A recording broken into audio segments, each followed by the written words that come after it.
So, yeah, thank you everyone for joining. And as I mentioned, welcome to the second session of Get Ready. For those who don't know me, my name is Wieland Spochter, and I am originally from Cape Town, but I have been staying in Johannesburg, and I started this initiative called Get Ready, where you will be having different sessions per month. This is the second one, and I am super, super excited for our very special guest that we have. She goes by the name of Kanya Franz. And the topic that we'll be focusing on today is mental health and breaking the stigma. This topic is something that's very, very, very important, and it is something that have been mentioned quite a lot, especially during COVID time period, right? And some of the topics that we'll be covering is recognizing signs and symptoms to look out for, coping strategies for anxiety and depression, and also how to support loved ones living with mental health conditions. So this is not just about us as individuals, but as I mentioned, this initiative was started for us to empower others. Yes, we are developing ourselves as well, but it's also a way of how we can help one another. And the last point is how to get support from a professional. So we will have Kanya over here that will be going a little bit more deep into this. But as I mentioned, mental health is a really, really important topic. And how I look at it is basically it's like your backstage crew of your life, right? So the one that keeps everything running smoothly, even when the spotlight is on your physical health, the mental health is something that's still really, really crucial and important. But we have not, I'm not going to be speaking about it. We have Kanya, who is an occupational therapist, and she actually specializes in mental health. So she's also a founder of the Adventures of an OT, a podcast, and this is a platform basically which is designed to cultivate a culture of connection, fostering collaboration amongst the occupational therapists and the healthcare professionals globally as well. Kanya also plays a quite a pivotal role within the Occupational Therapy Association of South Africa, as she served as the marketing subcommittee chairperson and acted under the vice president portfolio for marketing, communications, and advocacy during the year of 2022 and 2023. So it's a woman of many, many talents. So also just for those that have joined, for those that maybe not familiar with using Microsoft Teams, for those also, if you want to engage, I see some people have already done so. Maybe you can show Kanya some love by giving some hearts. So you have like the different reactions. You have that you can use from an engaging perspective. And during the session also, if you have any questions, you can either raise your hand, or for those that's a little bit more introverted, you can use the chat space, and I'll just be addressing it and notify Kanya about this. But I'm going to hand it over to Kanya. Thank you so much. I'm going to stop sharing my screen. Kanya, you can go ahead and share your screen. Can we please show some love for Kanya? I'll also be switching off my camera so that you guys have all the attention on the presentation. But over to you. Sure. Thank you so much, Whelan, for that excellent introduction. I highly appreciate it. So guys, I am having some technical difficulties, as per the topic of today, which is anxiety. I think it's starting to kick in. So the tech is not on my side today. So you will be seeing me, facing this side every now and again. But Whelan, you will let me know if at any point you need me to do something differently. Okay.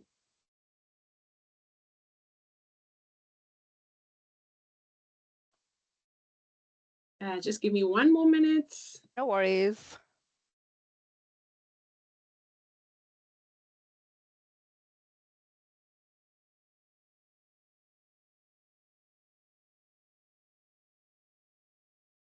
So maybe can the audience maybe just indicate with thumbs up if you're able to see the presentation? Can I get a thumbs up if you're able to see the presentation? Awesome. Over to you, Kanya. Alrighty, welcome everyone.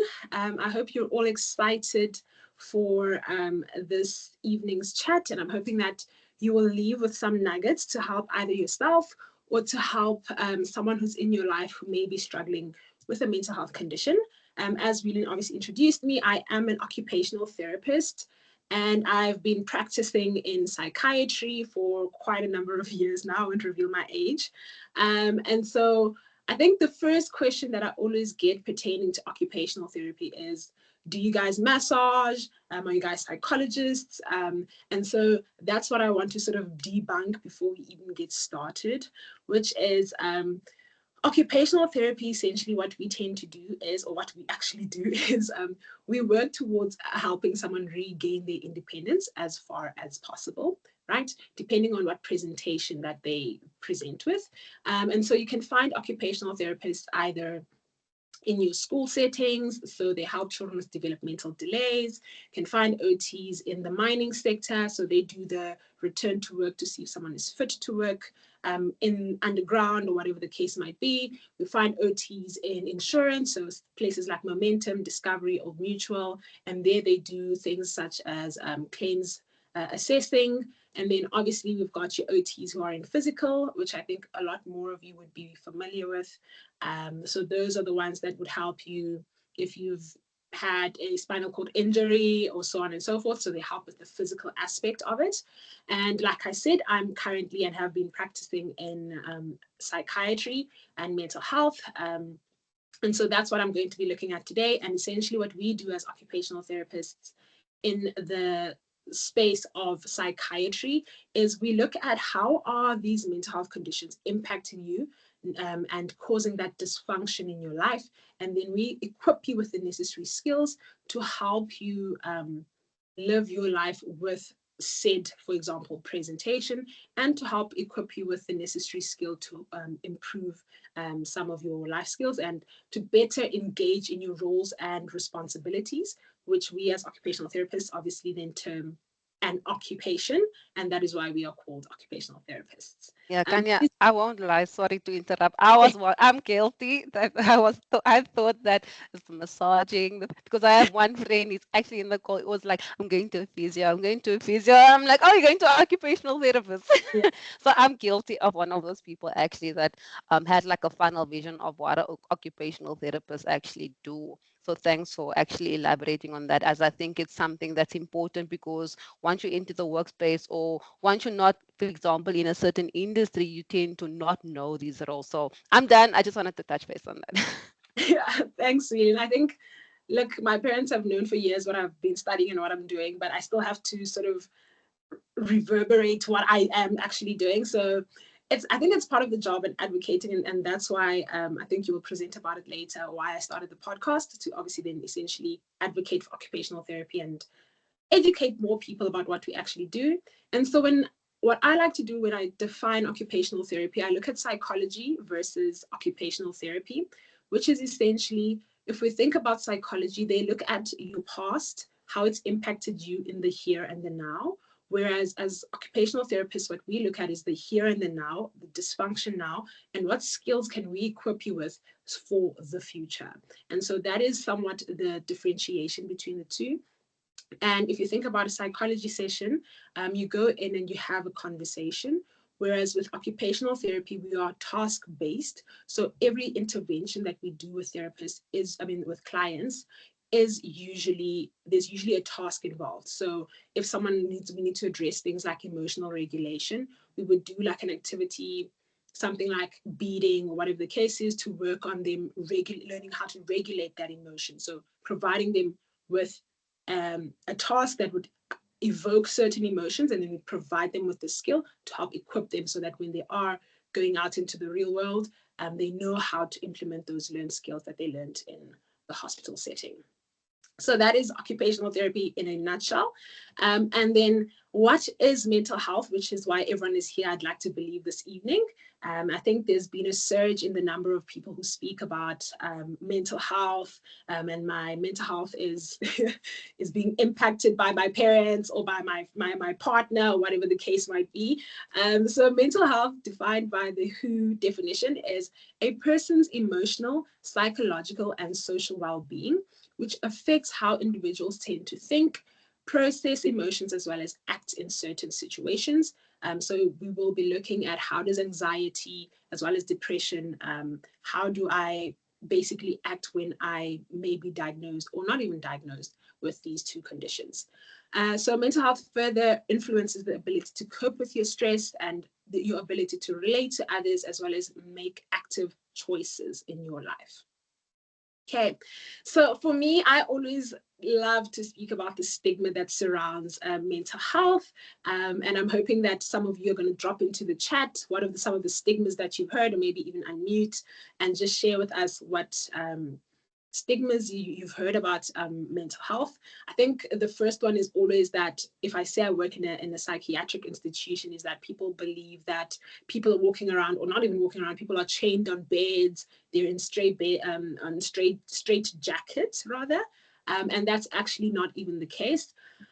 So stigma, as we would all know, is a set of negative beliefs, and as a result of this, it's perpetuated by society's beliefs, and so hence why a number of people never actually or try to shy away from seeking out mental health care. So what I've noticed is that I've had clients in the different settings that I've worked in who say, Kanya, look, I knew I needed help 6 months ago, but because of the shame that might come with it, I decided let me rather not seek out the help.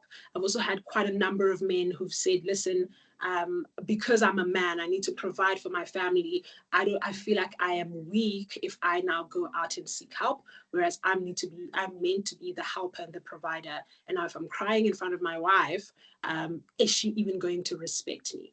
And so because of the stigma that surrounds people's mental health, that greatly influences how many people actually access our services. But obviously, I'm also taking into consideration the costs that are involved in seeking out mental health care, which we will dissect later on in the conversation.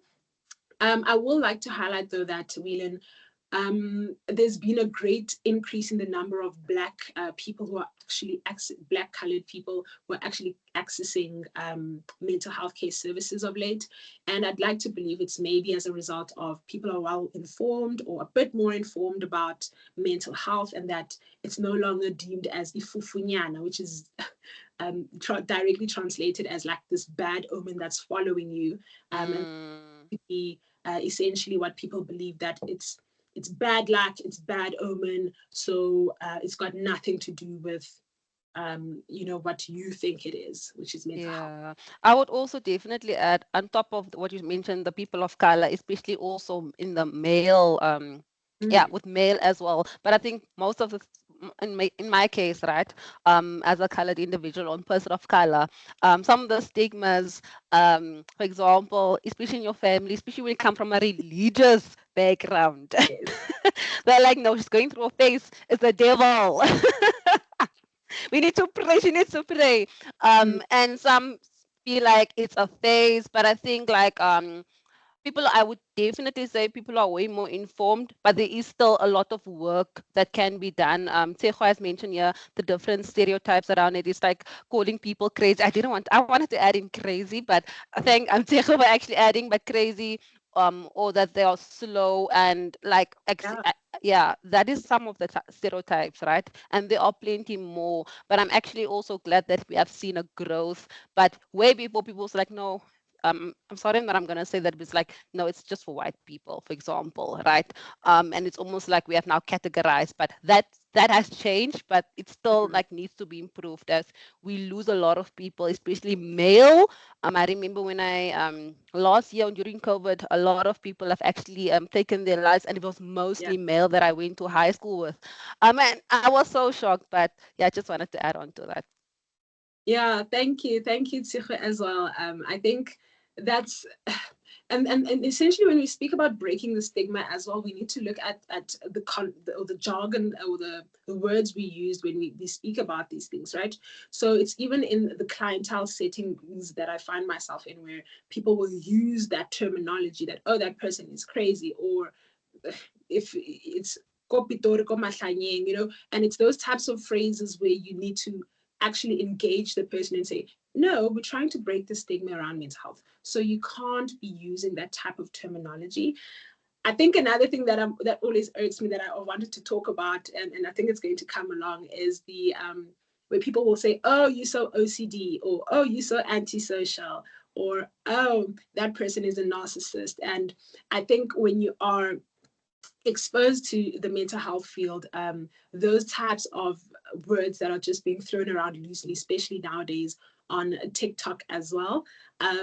It's I'd like to say that some of them are misinformed, and now everyone is being labeled a narcissist of late, and everyone is being labeled or is labeling themselves OCD, or oh, I'm so antisocial because I'm on my phone. Which, if we look at it in a mental health or in a psychiatric aspect, antisocial means something completely different to that. Okay. So going back to the misconceptions, and I'm hoping people are going to unmute themselves. So the one being that a lot of the time people will say, oh, just snap out of it, just get over it. But if we look at mental health and how people perceive certain stresses, you can't just snap out of it, right? And then there's also the men don't cry. And I'm hoping that some of the guys are going to speak up on that and almost highlight, do you follow that phrase of men don't cry? And if you don't, what do you live by? And then there's obviously the you are weak if you seek out mental health care facilities or assistance from a psychologist or whatever the case might be. And then again, like what you just said, Whelan, that depression is a white person condition or white people condition. And I think going back to me saying that there's been a rise in mental Black people or colored people seeking out mental health care services, that increase is by a fraction, right? So we still need to go back and educate our parents. We still need to go back and educate our siblings and our grandparents about mental health as well. Okay, so as we're going into Sorry, this, sorry. There's one question. While we're on the topic of stigmatization, so question from Tejo is, would you then say that social media does contribute to many stereotypes around mental health, and why is there the stigmatization around it? Great question, Siho. I think with the stereotype or the stigma, rather, it's something that's been perpetuated through society. So, like I said, that for example, in a Black community, what they deemed as if someone presented with a certain emotional outburst, they'd say, oh, this person, which is that bad omen, right? So it's something that's been perpetuated over the years. Okay. So that's why I'm saying that because of that lack of education and knowledge, a lot of the time we tend to associate the mental health condition with what maybe our grandparents used to talk about. Does social media maybe exacerbate the stigma? I think it goes both ways. There is that aspect of there are certain people who are on social media, and I'll speak about some of the colleagues of mine, not to be prejudiced, but who do actually inform people about certain conditions. And I'd even like to believe that there are people who've sought out mental health care services as a result of them being on social media and saying, oh my word, I present with these symptoms, and maybe I should seek out help. And so it is almost like a 50-50 and a win-win and a lose-lose type of situation where it does inform and educate at times, but it's also dependent on who are you following. Are they factual, or is it just someone who is peeved off at their boyfriend and now they're calling the boyfriend a narcissist on TikTok? Okay. And So, we see that so much. We see it so much, and I think I'm also one of those people that's guilty. I was like, you narcissist, you narcissist, but I'm learning. okay, so basically, I'm not going to go through everything in terms of the signs to look out for. Thank goodness for SADAG for putting this up. So basically, when we are looking at that these mental health conditions, we need to look at the person's how do I say, their roles and responsibilities and how they tend to engage in it, right? So if I go back to that occupational therapy role, what we would look at is this person still engaging as they used to in their roles, which is me being a partner, being a daughter, being a parent, being an employee, being a friend, right? And a lot of the time, what we tend to find is that under the behavior, there's usually quite a great shift in how one tends to present, right? So maybe, yes, I'm going to work, but I'm looking a bit disheveled, like I'm looking quite unkempt. So maybe that's how my colleagues can pick up that, oh, actually, it seems like there might be something happening with Kanya because it's happening over a period of time. It's not just I woke up late this morning and I just look unkempt, okay?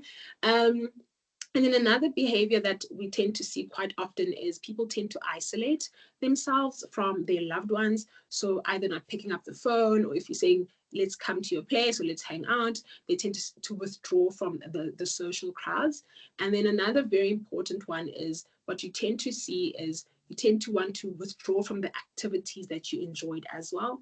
So let's say I used to enjoy playing paddle with my friends, I loved reading, loved going to the gym, but now all of a sudden I'm no longer finding those activities as enjoying or as much as I would like to. And so I tend to not do anything most of the time.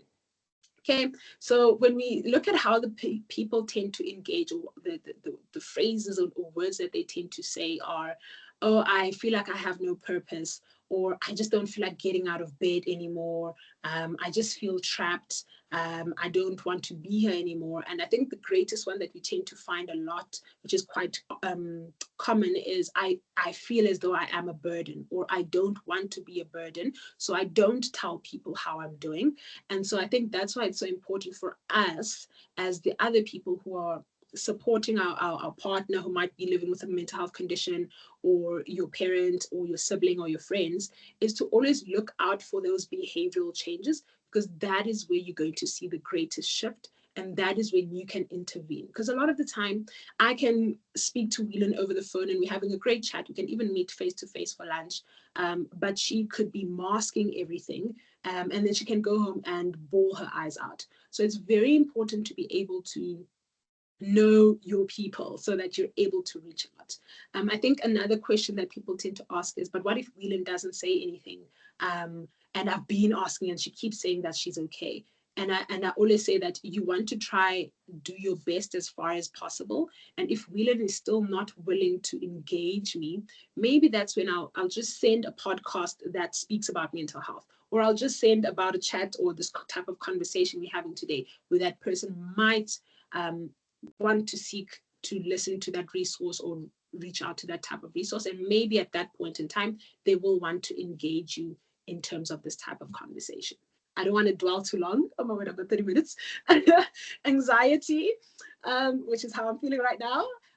So when we look at anxiety, it's basically defined as an emotional response, right? Which is a subjective heightened tension that one tends to feel in their body. I always like to say that anxiety is an appropriate response, similar to depending on the type of stressor that you might be feeling, right? And we're going to look at when is it maybe deemed a not appropriate response? When does it cause that dysfunction in your life? Okay, so anxiety is similar to me feeling happy, me feeling it's appropriate to me feeling angry about a certain situation, right? A life stressor, for example. And I was reading through some articles and they basically just spoke about how there's been quite a rise in anxiety, and it's presented by 15.8%. And it's very important to also know that anxiety is not solely based on the gender, based on the culture, or even the background of the person. A lot of the time, we're actually seeing so many older generations now presenting with that anxiety, especially after the COVID time, where a lot of people are now struggling financially. A lot of people have lost so many loved ones. And so we're seeing a lot more people who have that angst of what's going to happen. So, what I like to advise people to do, which is this is what we tend to look at in terms of the health aspect, which is what are the precipitating factors, right? So, in your life, what do you think could have caused or is causing that level of anxiety? Okay, is it one, the fact that I could possibly be, maybe I'm going to pitch to a business investor and that's resulting in me feeling quite anxious, or maybe I've decided I want to move and I want to go all the way to Australia, so everyone's leaving the country. What is it exactly that is now resulting in me feeling that way, right? Or maybe you were hijacked or you were robbed, and now that's causing you that anxiety when you are in certain environments and in certain spaces. Okay, then we look at the perpetuating factors, which are what is not allowing you to move on from or overcome this type of anxiety. Okay, so what is contributing to this? Is it because I've avoided to work on that proposal to pitch to this potential business investor, and now that's exacerbating those emotions of feeling anxious. And then the last one, that it's not the last one we look at, but the last one I want to highlight is the predisposing factors, right? So that is, how has your environment and how has your personal factors, how do those influence your perception of the stressor, which then also influences that level of anxiety and your response. So Kanya, I'm also sorry. I think maybe you can really just quickly go back. I hope people are actually maybe during this time period you were able to maybe get a note to something, because as she's asking these questions, I'm even like answering it and maybe taking also some notes. So I highly encourage you, like this is basically a one-on-one session that you're also getting for free. So while she's asking, because it's really important questions that she is highlighting, and girl, you're doing amazing. I don't see no. Let me not say that because you can't see it. You just mentioned, but let us show some love for Kanya, because I think she's been doing an absolutely amazing job. Maybe like some hearts, show some love, show some love. But yeah, have your note. Use your notes on your phone, because I think this is really important information that she is sharing. I just wanted to add that. Over to you. Thank you. So when I look at or speak of anxiety, I always look at the CBT approach, which is the cognitive behavioral therapy model or approach. And if you are a psychologist is on the platform, or if you've ever been to a psychologist, maybe even a social worker, some of your psychologists and social workers tend to use this model of approach as well in treatment. And so when I consider this in my occupational therapy treatment, it's okay, I'm feeling anxious. So how, and then when we think about the CBT approach, it looks at my thoughts. How do my thoughts influence my emotion? And then how does it influence my behavior, right? And vice versa. So going back to the example of, I've got this business pitch and I need to be speaking to these high investors potentially going to invest in my company. What do I automatically start thinking about? Oh my word, this is such a big deal. I need to make it. If I don't make it, I'm a failure. You know, all of these thoughts that start spiraling in your mind, right? And then because of those thoughts, they influence my emotion, which is now I start feeling, sorry guys, I've got a note of all my, a list of all emotions. Sorry, I just need to. So maybe now I start feeling fearful. I feel quite anxious. I feel apprehensive to start trying to work on my business proposal, for example. Okay. And then when we look at the behavior, it's, if we think about anxiety as well, what usually happens is if I'm anxious about a certain event or something that I need to do, I tend to avoid, right? And so that when we think about anxiety, that is usually what happens. You tend to avoid whatever that's going to make you feel anxious. And so because I'm feeling apprehensive about this business pitch, I then avoid possibly working on the proposal, right? Then I go to the pitch and maybe I don't make it and I don't get investors to invest in my company. Then we look back at the thoughts of, oh, I knew I wouldn't make it. I'm so worthless. I'm never good enough. I never do anything good enough. I've always known I'm a failure. And then maybe you'll even remember that English teacher that told you that you would not make it in life. And then you're just like, oh, Mrs. So-and-so was so correct. I always knew that I'll never make it, right? And then what does that do to your emotion? It obviously contributes to your self-esteem. Now you're no longer viewing yourself anymore like how you would have. Sometimes that's where we tend to see that imposter syndrome coming in as well. And so what I always like to highlight when we speak about the CBT is, what are the facts? Under my thoughts, what are the facts that I need to highlight, right? Am I good enough? Yes, I'm good enough to go pitch to these people. What else can I do? I've worked hard enough. I've got the qualification, for example, if you've studied for it. I've done my research or whatever the case might be, right? And then we look at the emotion. I always like to emphasize that emotions, guys, are very real for the person who is experiencing it. And so going back to that misconception of, oh, just get over it, you can't just get over it because I'm feeling the rage or I'm feeling, what's the word? Let me look at my list. I'm feeling disgruntled, right? And essentially, that is what we also need to consider when we are engaging with people who may be experiencing things like anxiety and or depression. Okay, I think another example that I always like to use with my clients is if you if you once dated a partner who cheated on you, right? And now you've broken up with them and now you've moved on with a different partner. And maybe for that one time you at dinner and your partner places their phone face down or at the table, right?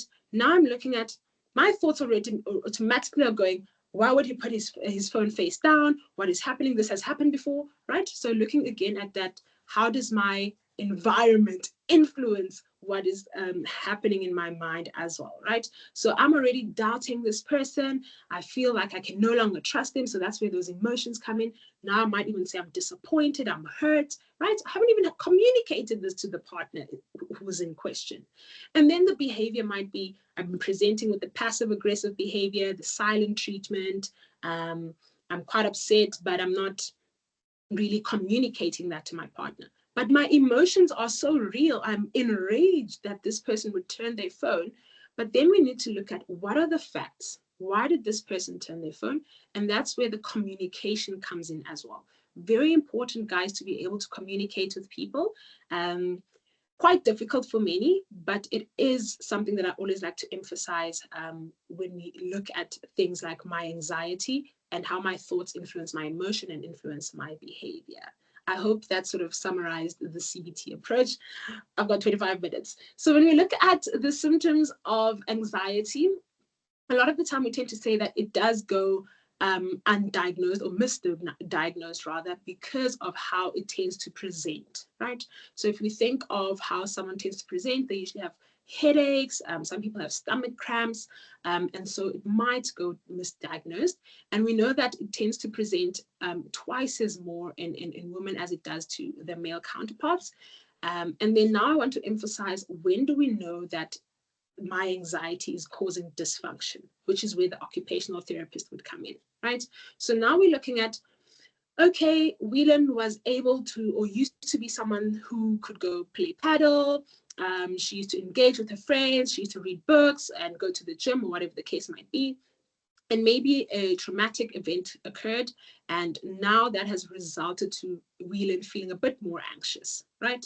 And now it gets to a point where if Whelan needs to go to work, she's absent more often. When you're trying to get a hold of her, you can barely ever find her. And all of those types of behaviors, if we go back to the first few slides, that start to present through her type of behavior. Now it becomes dysfunctional to a point where employer X says, Whelan hasn't been coming to work for 2-3 weeks and she's not necessarily communicating what's wrong. We need to intervene, for example. Or you're no longer engaging the way you should be in your roles and responsibilities. And that also impacts then that anxiety as well, which causes that dysfunction in your role. And that's when we come in as OTs and we equip you with the necessary skill to say, okay, you presenting with anxiety, and these are your symptoms, and this is what we are going to do to help you better manage these symptoms. So if we're looking at the physical symptoms, it's usually like most of us would know, I feel increased heart rate, tend to be sweating and trembling. And then if we look at it again, if I'm going through let's say generalized anxiety disorder, it gets to a point where I'm trembling and I might even stutter, that when I need to go to work and I need to speak to colleagues, I'm stuttering to a point where they can't even engage me in conversation, right? Because I have become so anxious, for example. And then obviously the emotions is we're looking at the feelings of fear, distress, and that possible apprehension. And then cognitively, we look at the decreased ability to concentrate and problem solve, the forgetfulness, and then obviously having those self-depreciative comments. I also want to highlight that or give an example of an experience I had, when I was working at a different hospital at the time, and I was the only therapist who was running the show at the time. And we had an audit that was coming up, so I was quite anxious about this audit. And I had to make sure that I worked through or worked on some of the client files and so on and so forth. But I hadn't slept for a number of days, and then I decided to go to the mall, drive into the mall. I go back up to the parking lot. I can't find my car, right? Ooh. Automatically, I'm going to the car guard that I always speak to. I'm like, oh, where's my car? What happened? And he's looking at me like, girl, you did not park here. And I'm like, I I parked here, right? But because I was so stressed and so anxious about this audit, it impacted my ability to problem solve in that moment and even regulate my emotion and say, no, man, I didn't park on the side. I actually parked on that side. And I remember he finally found the car, and all I did was I jumped into the car and I drove off because I had felt so overwhelmed by that emotion. Okay, so this is the GAD that I was talking about, which are the different types of general anxiety disorder. The first one being generalized anxiety disorder, which is known to be persistent and excessive worrying, right? And this tends to last for a number of months. And so if we're looking at mental health conditions, what we tend to do is we have a diagnostic criteria where we say, okay, X client has been presenting with constant and persistent worrying over the past 4 months, and this is how it's impacted them, and this is the dysfunction it's caused in their health and well-being and their roles and responsibilities. So X client might need to be diagnosed with this. Very important to also know that we as occupational therapists don't diagnose, and we don't send out medical notes or doctor's notes. So please don't ask us for that either. Thank you. Just Anxiety, FYI. separation anxiety is I think a lot of people also tend to use these words loosely in conversation, where someone will say, oh, I've got such separation anxiety, right? Whereas if we're looking at separation anxiety, it's the fear or the anxiety associated with the separation from the others whom you may be attached to. So if you think about those children who are being dropped off in creche or dropped off at first day of school, and if you think about that child who's just crying and wailing, a lot of the time we tend to see that that behavior might not always be the case. They may have what we call separation anxiety. So a lot of the time, what that also looks like is you become in so much, or yeah, you become in distress to a point where you fear that you might even lose that person, right? So where you fear leaving your parents or leaving your grandparents because you fear you might get there and they're not there anymore.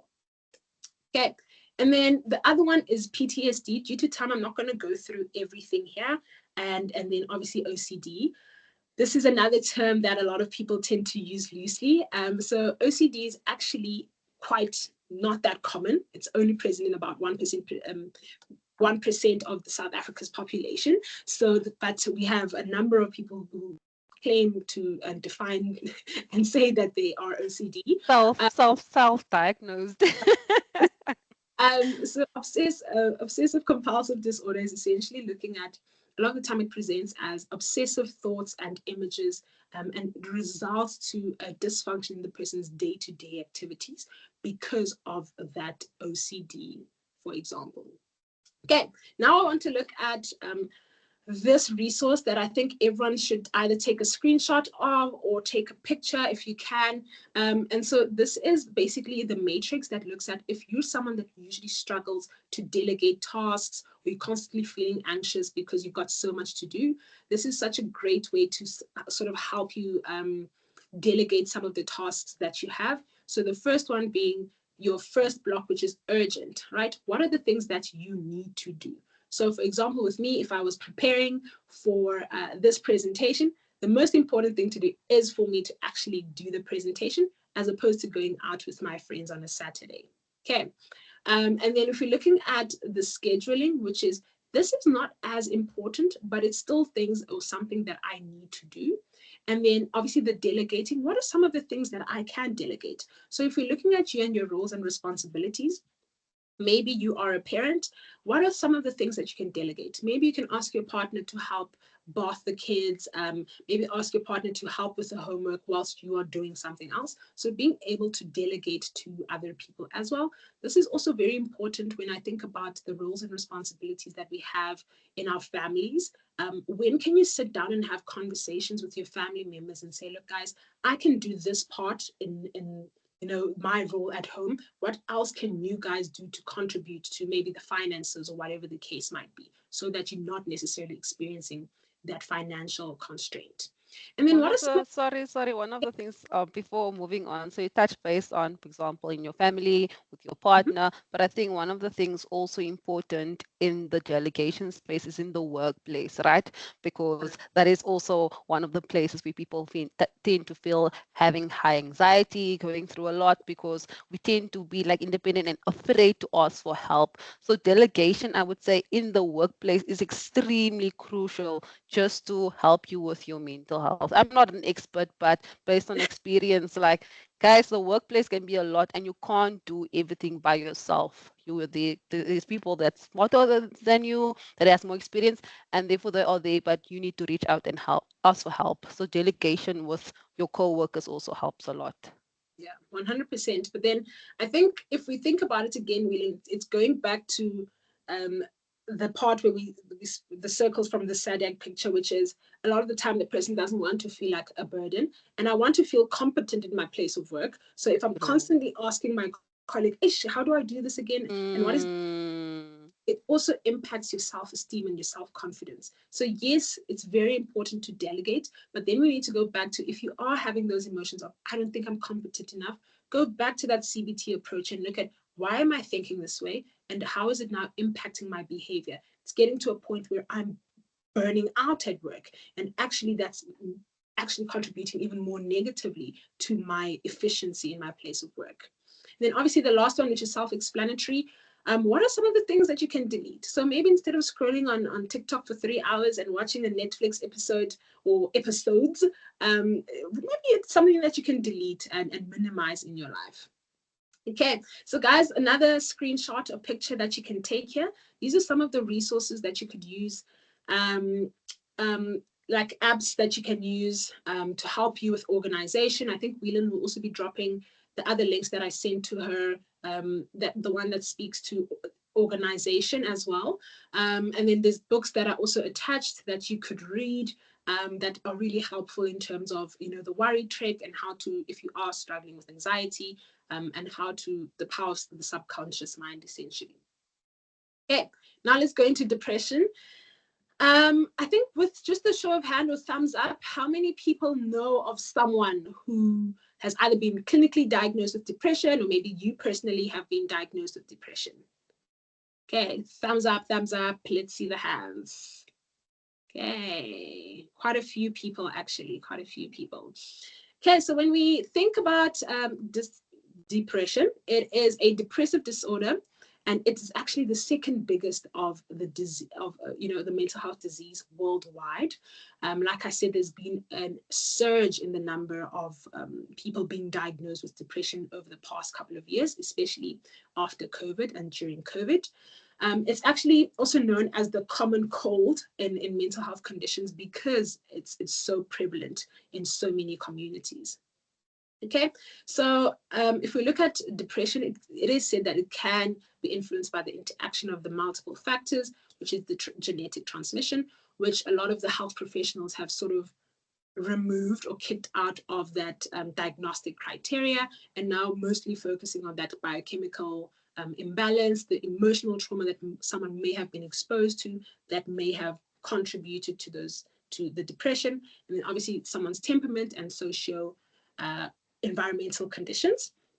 And then the last bullet point that I have there is in generational presence of depression in families, which is as a result of learned patterns of behavior. So what that statement means is that a lot of the time people will say, oh my word, my grandmother, my mother, my aunt, my uncle, and so on and so on and so on, were also clinically diagnosed with depression. But then we look at what are the coping skills that this family might be using? Is it healthy? Is it unhealthy? And because I've been pre-exposed to it, I might latch onto these unhealthy coping mechanisms where I don't speak up about certain things that are bothering me, where I don't speak up when there is conflict, right? And I just keep quiet about it. And even if something traumatic has happened to me, I don't actually reach out and seek help because that is the nature of the environment that I was growing up in. So very important to also maybe introspect in your family and look at, how do you guys resolve conflict? How did you grow up and how did your parents resolve conflict? And do you guys maybe tend to shy away from such things? And maybe at home it's, I buy you flowers, or I'll make my mother tea, and that is how I've apologized to her. Okay, so I'm going to look at some of the depressive disorders, and the first one being the adjustive disorder with depressed mood. And so essentially what this is not being able to adapt or resolve a stressful life event that may have occurred. So this could be the loss of a loved one. This could be being retrenched at work, maybe a divorce, right? Or maybe you're getting married, but you're really just struggling to adjust to this new role, right? That you may be exposed to. So it is said that it may develop into a reactive depression. And so we need to look at what is the person's perception of these triggers, going back to that CBT. And sometimes what psychiatrists and psychologists use is the DBT approach as well. What is influencing this person's perception on these? And then what we as OTs do as we look at some of the skills that we can equip you with. We do a lot of psych education groups as well. And then we also advocate and encourage for the psychotherapy. Okay, I think this one is the one I always like to speak about, which is masked depression, which is essentially how quite a number of people are presenting here, depending on where they are, where a person tends to mask how they're actually feeling, right? So they're deemed as the high functioning individual, for instance. So I'm able to go to work, I'm able to do what I need to do, but there's still that dysfunction somewhere, somehow in my life. So going back to, I might appear unkempt when I go to work, but I'll still get my job done. Or I do get my job done, but I only get it done after 2 weeks, for example. Okay, so mass depression in adults may appear, or it may look like a behavior such as excessive alcohol use or unhealthy coping mechanisms, which I really think is quite important even for yourself, if you are listening right now, to reflect on how do you tend to deal with stresses. Do you tend to go to maladaptive coping skills, which is I need to smoke, I need to drink, I need to go partying, as opposed to actually addressing the issue. Okay, I think another very important thing to look at is, I think everyone should or is aware of this, is that usually when you speak of anxiety and depression, anxiety is focusing on the future, right? So it's my fear of the future. I'm quite anxious about things that might happen, things that may not happen. And then depression is actually that focus on the past, could have, should have, would have, right? So if you think about those two um, aspects, it's I'm thinking in the future, I'm living in the future, thinking in the past, I'm living in the past, or maybe both. But then we tend to see that isolation, or that the fact that the person isn't living in the here and the now, which is quite scary to note, that constantly either living in the future or maybe constantly focused on the past and things he could have done differently. Okay, I'm not going to go through everything because I'm mindful of time and I want you guys to get all the resources that I put up. So major depression is a serious mood disturbance. And so what we tend to see here is the decreased sleep and decreased socializing, poor work productivity, like I've mentioned, and there's significant performance impairment, which affects the person's daily functioning. So if we're looking at those treatment modalities, it would be psychotherapy, like I said, so going to see a psychologist, your psychiatrist, seeing an occupational therapist as well. And what we would work on is to work on improving your self-concept, improving your sense of self, and also improving your emotional insight, which would also then influence or inform that intellectual insight. Another treatment modality would be the antidepressants that you would use that are administered by a psychiatrist. And then what tends to happen is, if over a period of time the psychiatrist notes that this person's mood hasn't changed, or we've been administering medication for a number of years, or whatever the case might be, a number of months, depending on the patient and their presentation, then they tend to go to this last treatment modality, which is the ECT, which is electroconvulsive therapy, and this is said to help with that patient's mood as well. Okay, so these are some of the mild to moderate symptoms that you might find in depression rather. So decreased motivation, self-esteem, energy, decreased in libido. People tend to be withdrawn. There's negative self comments, again, like I said, pessimism, and then either that weight gain or that weight loss. And if we're looking at that, you can see there's quite a dysfunction, right? So if you're in a relationship and you're married and there's decreased libido, what that is going to contribute to is the possible conflict in the relationship and in the marriage, because of the other person is going to say 1, 2, 3, 4, 5, and you might not be able to meet their needs as a result of how you're actually feeling at that point in time. Okay. Then if we're looking at severe depression, it's those like having vigorous self-denunciation. So everything about you, you're not happy about how you look, you're not happy about what you've done in life, so a lot of feelings of despair. There's excessive rumination, and feeling unworthy and hopeless and helpless. And usually these are the type of clients that I tend to see and work with, who are really in a state where they're saying, Kanya, I don't know what to do anymore. I don't feel like there's a will to live. I know I have children, but I just don't see why I still need to continue. Okay. And then these are some of the techniques that you can implement. So again, please screenshot or take pictures. So the first one is the stop skill technique, which essentially promotes a mindful response to distressing situations, right? So in this, or with this skill, what you would do is essentially do what it says. You're going to stop in that distressful situation. You're going to freeze and basically evaluate the situation you're in, right? So I'm feeling anxious about this possible job interview that I'm going to go into right now. So what do I need to do? Let me stop and freeze, right? Let me observe and then take deep breaths, right? So we always encourage that deep breathing in and out, in through your nose, out through your mouth, also called box breathing. Notice how you're feeling and where are you feeling this emotion. Maybe I'm feeling it in my stomach. Maybe now I've got muscle tension in my neck, right? And then I need to proceed mindfully about how I would like to handle the situation, right? So I've been breathing in and out. I've I've taken some water, maybe I've spoken to someone and I've called a friend to help support me, and they're just going to encourage me then to say, okay, you can do it, go into that job interview. Okay, so that is the first technique. And then the second one is the tip technique. And this is essentially used to reduce temperature, right? So you're going to use something such as an ice block. So if you're ever feeling angry or frustrated, right? This is something that we tend to encourage our clients to use, where you get a cold pack and just place it either on the back of your neck, or if you're at work and you guys have ice blocks, you take an ice block and you just focus on the T zones of your face where you rub that ice block. So essentially what this does, it focuses your mind on that cold, um, um, the coldness that you may be experiencing in your face, and sort of helps you avoid the anger that you may be feeling at that point in time, or that anxiety that you might be feeling.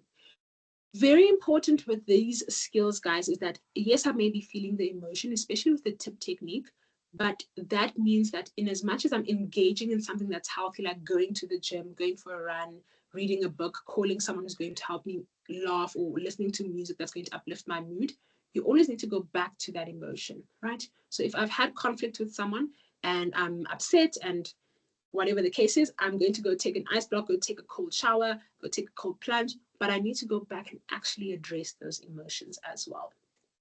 Okay, so strategies to support um, mental health. So a lot of people have said over the years that, Kanya, I don't know how to help someone who may be living with a mental health condition, or I'm that person and I'm not necessarily sure what to do. And yes, I'm seeing my psychologist, but I need more resources, right? And that is why those two distress tolerance techniques are also quite helpful, because if you're only seeing your psychologist once every 2 to 3 weeks, you also need to be able to take that personal responsibility to know what to do in the event that you are feeling quite distressed. Okay, so obviously then you need to be able to establish a routine. We've found that routine helps so many people, especially if you're struggling with your mental health. Routine, routine, routine. Knowing that you wake up, you do a certain routine, and you go to work or you go to school, whatever the case might be. And then what do you do when you come back from that as well? practicing that deep breathing, progressive muscle relaxation therapy. So there are a number of videos on YouTube that you can find that speak to progressive muscle relaxation, engaging in mindfulness as well. That's something that you can find um, on social on YouTube as well. And then obviously what I also always love to encourage is journaling, right? So being able to track your emotions, track what triggers your anger, what triggers the anxiety as well. And then also track when is it when I'm happy, right? So if you're also someone who presents with difficulty with your self-esteem, you want to track your achievements. So look at, oh, I was able to do this. Oh, I said I want to complete this within the next 2 months, and it's something that I've been able to do, and it's something that you can actually celebrate yourself for. Okay. And then these are the helplines. You guys are going to be screenshotting for a while after this. I think Whelan is also going to drop the link onto the chat bar as well that has most of these numbers on there. So that link, guys, it's got contact details of a lot of health professionals around South Africa that you can contact, be it you in Cape Town, the Eastern Cape, George, Mossel Bay, Joburg, Pretoria, wherever you're based. If you just look through and sift through those contacts, it's something that you will find. So I'm just going to keep scrolling, and you can just screenshot whichever one that you think is necessary or that you think you might need. Okay. What I'll also do is I'll also share the recording. So for those that maybe want to just refresh, but if you want to, I'm also just gonna take screenshots and add it in the chat. Thanks, Whelan. Okay.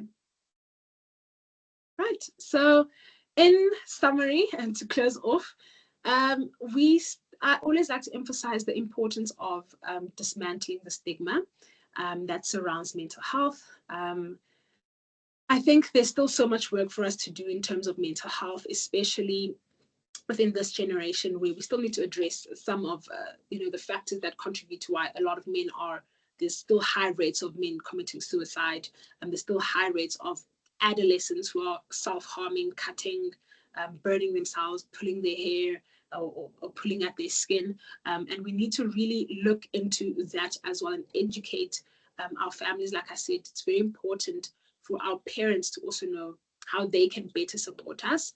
And I think it's also very important to have these conversations, especially if you're someone that does live with a mental health condition and you are in a relationship.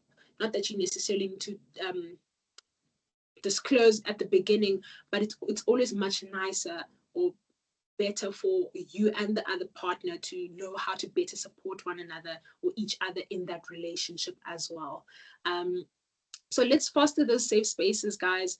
I know with a lot of guys, men as well, they struggle to find those safe spaces where they can say, I can speak up about this. And I was hoping that some guy would, or one of the guys on the chat would speak about why is it so difficult to speak up around other men as well. And then, yeah, I hope you guys did enjoy this conversation and that you've learned quite a bit. I do apologize that I had to bust the rhymes through it at the end.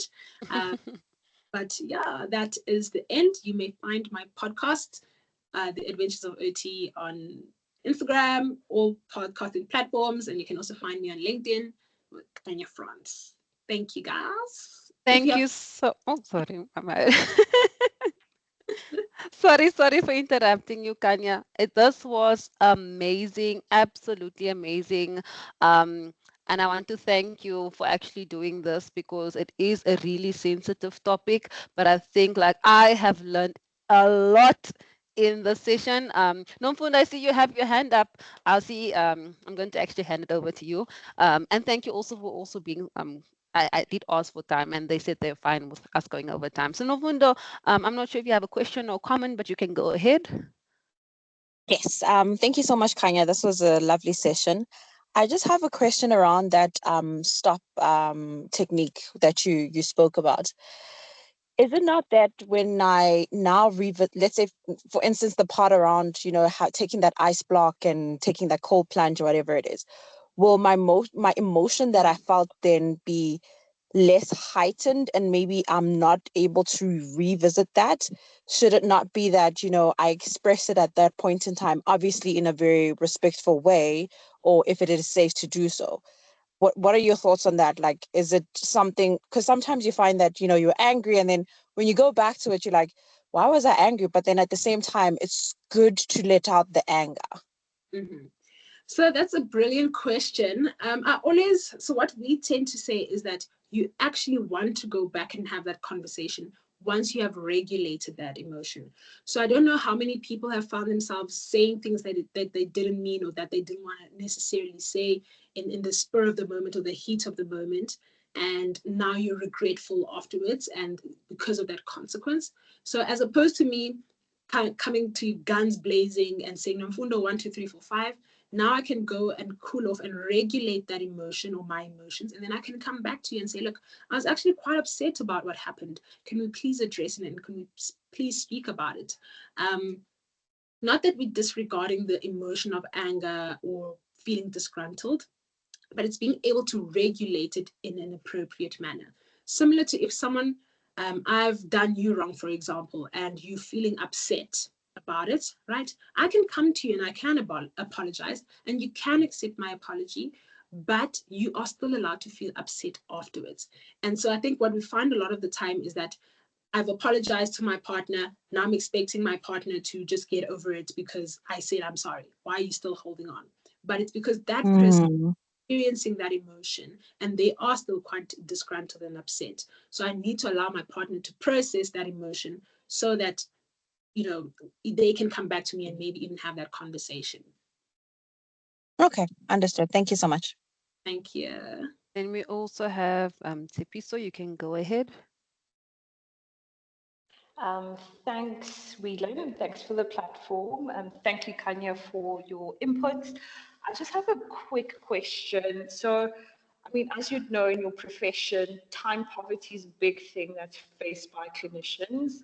Mhm. And on the client side, that can affect the quality of service. But even beyond that, I think I'm more interested to understand what systems or resources are available to empower first-time users to clinical services such as occupational therapists, psychologists, and psychiatrists to guide them around expectations on what that platform is supposed to provide them with. Thanks. So usually what happens is, thanks Tipis for your question, is you're meant to have that conversation with your psychologist, psychiatrist within that initial assessment session that you would be having with them, right? So that's where you guys would be looking at, this is what I'd like to address, or this is what I'd like to work on. So you guys work on specific goals that you'd like to address in the sessions. And then the therapist or the OT can say, okay, this is what we can help you with, and this is what we're going to focus on in this time frame. This is obviously if you're not admitted within the facility, whereas if you are admitted in the facility, usually you're admitted for about 14 to 21 days, where it is something or you are engaging with these health professionals on a daily basis, and you are equipped with those skills. But obviously, if you're not admitted and you're seeing them as an outpatient, then you and your health professional or health provider would need to discuss when can I see you, what do you need out of these sessions.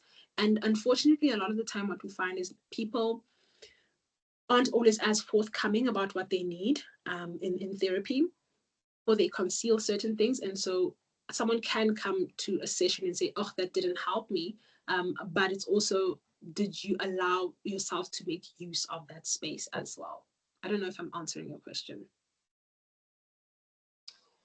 Thanks. Yeah, that's super helpful. I think maybe a follow-up question would be for people who don't know how to articulate what their needs are in that first consultation or even the third consultation, like what resources are available to empower clients to go into that space with some sense of understanding on how to position themselves way past those debilitating emotions.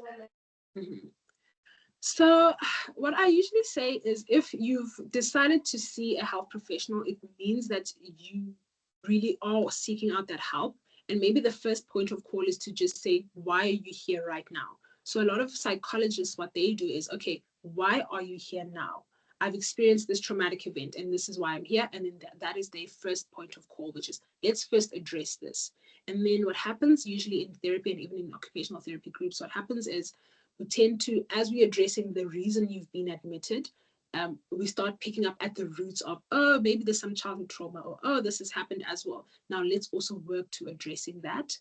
I think also very important is if you guys look on the SADAC link as well, there are those online sessions and one-on-one sessions where you can ask them questions about how do I communicate that I need help with people, and even when I do get that help, how do I express myself in that setting and feel comfortable.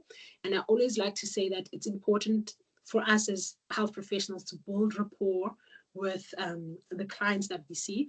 But if you've been to a psychologist, you would know some psychologists work for you and some don't. And it's almost like you need to date your psychologist and see which one works for you specifically, because one might work for me, but it might not work for Whelan, for example. Like same like mentoring, Yeah. basically. Thank you so much, Sipiso Nomfundo, for those questions. And yet again, thank you so much, Kanya. There was also a recommendation on a movie that was recommended by Nomfundo. The movie is called, where is it now?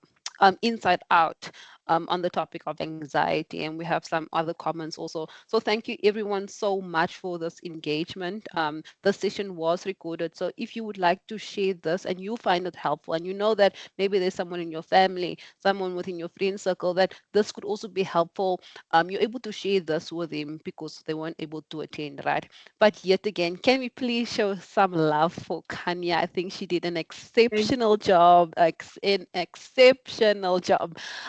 Thank you so much, everyone. We did go a little bit over time, but thanks for your patience, your engagement, and we'll see you on the next session of Get Ready. As I mentioned, this takes place once every month, and every time it is a different topic that we'll be discussing. So see you at the next one. Thanks, everyone. And thank you, Kanya, again.